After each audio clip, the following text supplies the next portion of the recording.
Estamos en los albores de la inteligencia artificial. ¿Cómo ves la implementación de la inteligencia artificial en la región? La verdad que lo veo desafiante en toda Latinoamérica. Tenemos mucho talento, la adopción es baja, el uso significativo es bajo. Soy más tecnorealista. Es casi como imposible absorber todo lo que todos los días aparece. Estamos todo el tiempo obsoleciéndonos. Mencionabas que ya el conocimiento no está solo en el docente. El verdadero protagonista hoy del aprendizaje en estos enfoques nuevos es el estudiante. El docente es el que acompaña, que tampoco tiene todas las respuestas, porque si no, lo que nos empieza a suceder como docentes es que no daríamos ninguna materia. ¿Por qué en estas disciplinas de STEM hay más varones que mujeres? Hay varios factores, ¿no? que influyen en que haya pocas mujeres en tecnología, pero principalmente los sesgos y los estereotipos de género. Los sesgos vienen de los sesgos que tenemos que existen en la sociedad. En la sociedad. Exactamente. Las inteligencias artificiales no solamente toman esos sesgos, a veces los amplifican. Sesgos es una iniciativa del Instituto de Innovación Digital para preguntarnos, sin tecnicismos, cómo habitamos y proyectamos nuestras vidas en un mundo atravesado por algoritmos e inteligencia artificial. Una conversación sobre poder, tecnología, presente y futuro. La inteligencia artificial no es solo una herramienta, también es un terreno de disputa, de sentidos y de futuro. ¿Qué pasa cuando la inteligencia artificial empieza a decidir por nosotros? En este episodio de Sesgos, hablamos con Valeria Viva, especialista en educación y tecnología en América Latina y cofundadora de STEM, sobre los sesgos en los algoritmos, el futuro del trabajo y el desafío de pensar críticamente en un mundo cada vez más automatizado. Porque la tecnología no es neutral, y entender cómo funciona ya no es opcional. Vamos a hablar de IA, ¿no? Vamos a hablar de STEM. Y de lo que ustedes hacen y cómo estamos viendo el entorno digital acá en Argentina y en la región. Vos estás especializada en trabajo en la región, en tecnología, pero hay una cosa que te quería preguntar antes, que es, ¿cuál crees que fue o cuál recordás que fue tu primer contacto con la IA? Mi primer contacto tuve que buscar, ahí estuve pensando que vi los otros episodios con Siri. La primera vez que usé Siri, ahí el asistente virtual, ahí fue cuando me pregunté, ¿cómo es esto? Y empecé a investigar qué era reconocimiento de voz. En ese momento no estaba tan en boga la inteligencia artificial, pero bueno, ese fue el primero que me llevó ahí la curiosidad a ver. Y después, bueno, vinieron los buscadores y demás. Ya veía después por todos lados, ¿viste? Que empezás, claro. Ahora ya todo nos parece que o es IA. uno es consciente de un evento, de un momento, y en realidad por ahí ya está usando la inteligencia artificial en otras cosas. Exactamente. ¿Y cómo ves vos la región en este trabajo que venís haciendo en Latinoamérica desde hace tantos años? ¿Cómo ves la implementación de la inteligencia artificial en la región?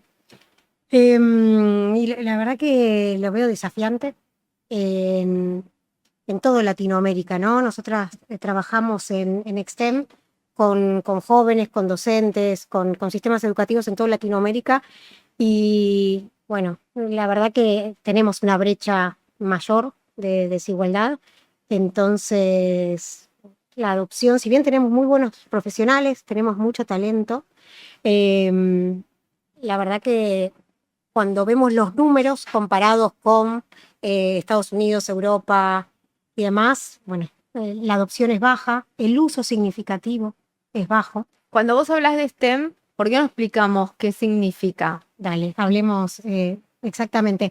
STEM es con X adelante, es la empresa que hicimos que es de educación STEM. Educación STEM es por las siglas de Ciencia, Tecnología, Ingeniería y Matemáticas en inglés.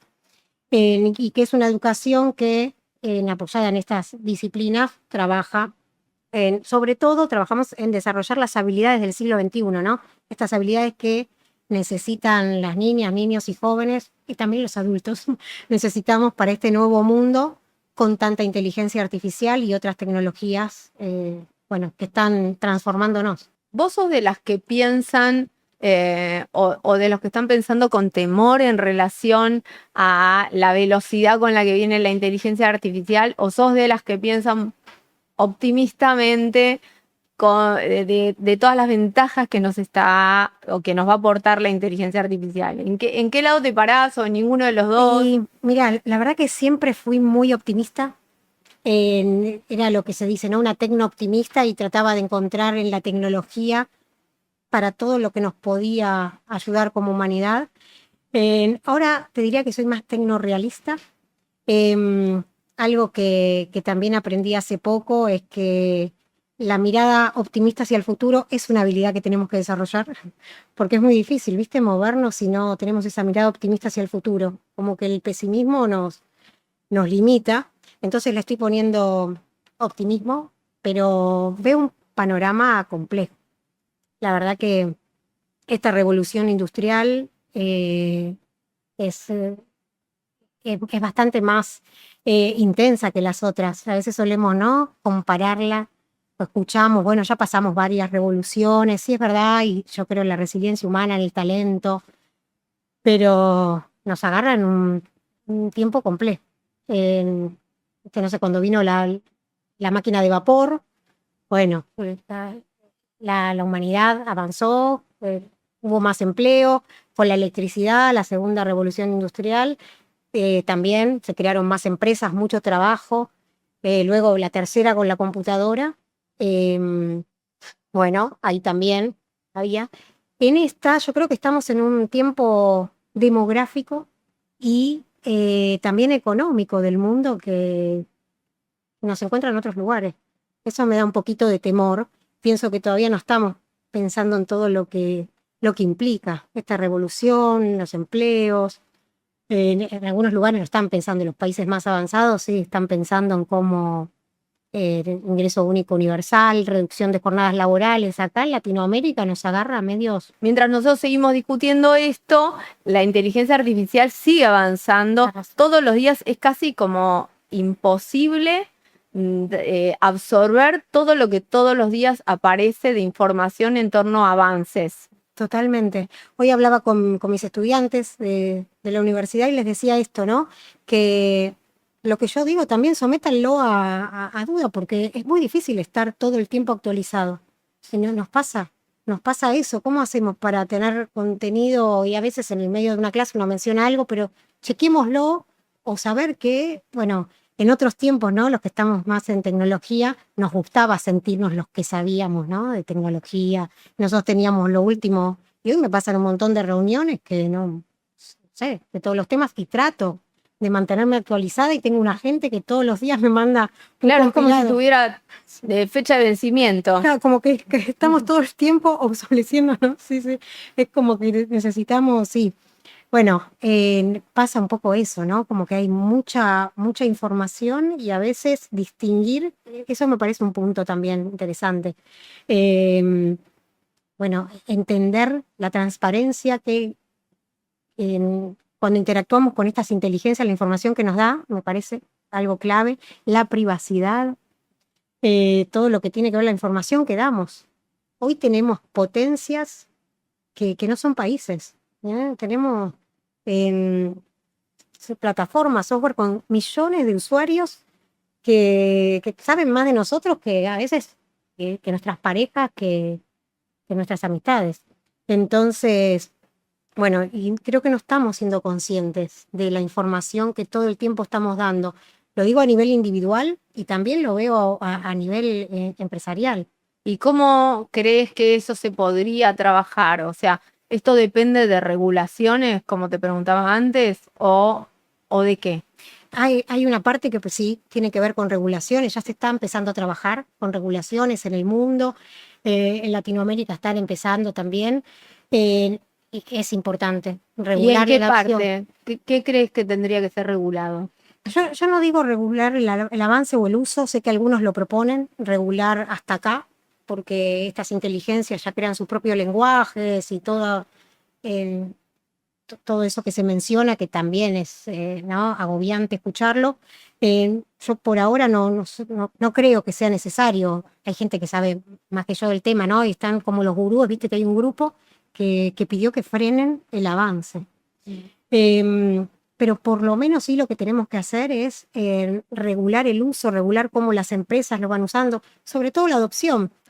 Acá una ventaja, ¿no? Entre comillitas que tenemos es que vemos los avances a veces un poco con delay de lo que está pasando en otras latitudes, entonces podemos saber lo que viene. Y ya estamos escuchando, ¿no? Cuántos empleos que se están reemplazando. Bueno, a veces políticas públicas que acompañen esto es importante. Para que las empresas vayan reemplazando en tandas en algún momento. Estamos en los albores de la inteligencia artificial. La realidad es que nos sorprendemos cada día aparece algo que no, wow, mira esto, ya todos pasamos por algún videíto fake, seguramente, que dijimos este era real y no, pero lo cierto es que esto recién empieza. La inteligencia artificial general, que va a tener más capacidades similares a nosotros los humanos, todavía falta. Algunos dicen que muy poco, algunos 5 o 10 años, otros hace poco dijeron ya estamos. Uno de los, no me acuerdo si Sam Altman o alguno mencionó eso, pero el panorama es muy desafiante, me parece, y sí, requiere que estemos, además de como familias, escuelas, empresas, digo, necesitamos estados que acompañen un poco, ¿no? Esto. Y bueno, Cuando hablas de estados, te referís a políticas políticas de públicas, Estado, sí, políticas públicas de Estado, ¿no? sí, que acompañen un poco. Yo creo que sí, que es necesario y ya se está empezando a ver.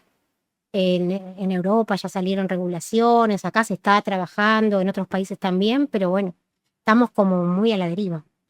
Ahí, recién cuando hablabas, de golpe me vino como un déjà vu de la pandemia, porque vos decías, lo estamos viendo en otros lados y acá llega un poco más tarde. Y viste, pensé de golpe en el escenario ese de la pandemia veíamos cómo se sucedía en las etapas. Acá viene más tarde, pero vino de golpe, ¿no? Como, Sí, sí, sí, totalmente.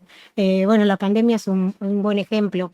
De hecho, mira, ya en el 2018, 2019 veníamos hablando del futuro del trabajo, la próxima revolución. La pandemia aceleró bastante eso, pero yo creo que lo aceleró sobre todo fue cuando apareció ChatGPT. cuando aparecieron los modelos de lenguaje, Sí. en 2022. No, fin del 2022, cuando vimos, y también, fíjate que en la introducción del teléfono móvil tardamos como 12 años en juntar 100 millones de usuarios. Instagram tardó casi 3 años en tener 100 millones de usuarios. ChatGPT en 2 meses. En 2 meses consiguió 100 millones de usuarios. Entonces eso nos habla también de, como humanidad, la avidez que tenemos por las nuevas tecnologías, cómo estamos. Después, cuando hacemos doble clic en ese uso, ahí vemos que no es tan profundo, ¿no? Y capaz que lo utilizamos más como un asistente y el uso más significativo, que es el que transforma realmente o que genera más oportunidades de trabajo, bueno, ahí es más limitado y Latinoamérica creo que está en la mitad de Europa, ese uso más significativo. Y vos hace un rato mencionabas algo que me parece interesantísimo para poner la cabeza en ese lugar, que es que ya el conocimiento no está solo en el docente, no es, bueno, lo que yo digo es palabra absoluta, prolongada, dura en el tiempo. No, hay que trabajar ese pensamiento crítico incluso para lo que uno está enseñando, ¿no? Entonces, ¿cómo es ese proceso con el alumnado, con los alumnos? Sí, eso es muy interesante. Bueno, en Extend trabajamos también con docentes, además de trabajar con jóvenes, trabajamos en formación docente y justamente algo que se trabaja en estas nuevas metodologías activas de aprendizaje es, somos guías de aprendizaje, porque muchas veces nuestros estudiantes saben más que nosotros. Entonces, bueno, ¿cómo hacemos para...? Porque hay algo, ¿no? Esto de la situación de antes del docente, que la última palabra y que sabía todo. Bueno, tuvimos que desterrar eso. Deben quedar muy pocos. Yo creo que de a poquito todos nos estamos sumando y somos más bien guías y acompañamos. El verdadero protagonista hoy del aprendizaje en estos enfoques nuevos es el estudiante, la estudiante, ¿no? No, el docente es el que acompaña, que tampoco tiene todas las respuestas, porque si no, lo que nos empieza a suceder como docentes es que no daríamos ninguna materia, en todas hay mucho avance o siempre daríamos cosas antiguas. Cuando nos ponemos en esto de explorar juntos, eh, bueno, ahí es donde realmente surge el aprendizaje, pero para esto hay que tener cierta predisposición, ¿no? Sin duda, sin duda. Incluso pensaba en estas disciplinas de STEM, también hay algunas en las que hay obsolescencia de algunas funciones, ¿no? Porque estamos viendo que hay empresas muy grandes de tecnología que hoy prescinden y despiden programadores que ya entrenaron a la inteligencia artificial. Esto es una realidad. Totalmente. No hace tanto, hace 2 años yo daba las charlas de inicio de año y diciendo que la carrera que eligieron, en las oportunidades, me han venido a preguntar a veces hijos, hijas de amigos, algo bueno, un curso, sí, el curso de programación, y la realidad es que uno decía, bueno, tengo un empleo asegurado, ¿no? Hace unos años había mucho más empleo que profesionales formados. Bueno, esto tocó de cerca, porque antes decíamos, los empleos menos calificados son los que primero tienden a desaparecer. Y hoy tiene más oportunidad de permanecer alguien que hace carpintería, un oficio, un empleo capacitado con una carrera de mucho tiempo.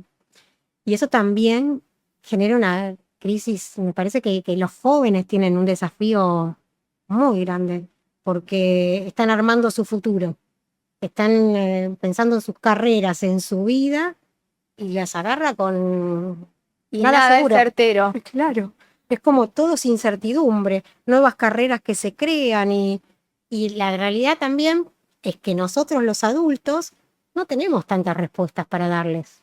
Lo digo como profe, como mamá, como digo, muchas veces no sabemos bien hacia dónde va porque nosotros tampoco tenemos tanta certidumbre. Entonces ahí, bueno, em, estamos navegando en la complejidad, básicamente. Hay un tema que es el de los sesgos, ¿no? Los sesgos con los que vienen los algoritmos. En general se habla mucho de los sesgos de género, pero no hablamos de todos los otros, ¿no? No hablamos de los sesgos territoriales, religiosos y Político. Y no hay una conciencia de eso. Eso me parece, ¿no? Lo más grave. Nosotros tratamos de enseñar eso en los programas, sobre todo lo que es la ética en inteligencia artificial, la inteligencia artificial responsable. Yo estoy terminando un curso bastante intensivo de eso y lo cierto es que lo primero a ver, los egos vienen de los egos que tenemos. Existen en la sociedad. En la sociedad, exactamente. Y las inteligencias artificiales no solamente toman esos sesgos, a veces los amplifican. ¿Por qué? Primero tenemos los datos que tomamos, que ya vienen sesgados, como vos mencionabas, de distintas maneras. Y algunas personas además creen, bueno, eliminemos la columna género, o eliminemos la columna, no sé, país, o eliminemos, y no funciona así. Hay un montón de información embebida que no se elimina solamente. Claro, porque esto depende de quién entrena a esos algoritmos. Entonces, por ahí esa persona decidió o le pareció que era irrelevante incluir estas otras clasificaciones de las que vos estás hablando. Claro, exactamente. Los temas está el set de datos que tomamos para entrenar el modelo. Ahí ya tenemos los primeros sesgos. Después está todo lo que es el procesamiento, y como vos mencionás, las personas que hacen data science, que hacen machine learning, esa recorte que hacen de la información, ¿sí? Y por último, tenemos, una vez que obtenemos los datos que procesamos, ¿sí?, otra intervención más. Por eso cuando hablamos de evitar que los sistemas estén sesgados, no es solamente al inicio, no es solamente al final, no es solamente decir, no, yo subo una planilla sin nombre y apellido, le pongo un número de columna, porque hay mucha más información. Así tenemos sistemas de préstamos que por más que no le incluyamos el género, le dan más préstamos a los varones, o sistemas que discriminan también por países, hasta por zonas. Eso es interesante. Vos decís recién lo del tema de los préstamos. ¿En qué otras cosas tangibles podemos ver en cuánto impacta un sesgo en un algoritmo? Y ese es un ejemplo, varios sistemas de préstamos no daban menos préstamos a mujeres basado en evidencia. Hay también sistemas de empresas muy reconocidas que en la selección de perfiles de tecnología, por más que tenían perfiles en blanco, sin género, seleccionaban varones porque se basaban en la información que tenían de esa industria, que la mayoría de los perfiles de alto rendimiento eran varones, pero porque eran más. Entonces, toda la historia, ¿no? Nos traía, por eso es muy importante analizar primero el sesgo histórico, qué es lo que tengo. Una vez que tengo ese sesgo histórico, en todo lo que es el análisis para evitar la IA no ética, primero tengo que validar eso, después analizar mis datos, después tengo que tomar decisiones, porque también a medida que yo voy compensando, yo digo, no, quiero que mi sistema sea más equitativo. Entonces, para que mi sistema sea más equitativo, voy a dar más privilegio a tal género, o no le estamos dando tanto a las personas con tal religión. Bueno, toda esa compensación y esos cambios que hago también me impactan en la precisión del modelo. Entonces tengo que tomar algunas decisiones para procesar esos datos mejor. Pero lo primero, como vos decís, es saber dónde están esos sesgos frecuentes, porque pasa. Hay un montón de información ya y tengo que poner el ojo crítico y formar a los equipos. Cada vez se está formando más a los equipos que hacen tecnología en tema de sesgos, porque la realidad es que es algo que estaba fuera del alcance. Y una variable adicional, ¿no? Quienes hacen tecnología, por lo general, el 80% son varones y blancos. Entonces, ¿Y eso por qué es? ¿Por qué digamos, en estas disciplinas de STEM hay más varones que mujeres? Porque ahí hay una decisión también de las mujeres de no participar o de no meterse en la ciencia, no meterse en la tecnología. sí. En porcentajes se ve eso. Sí, totalmente.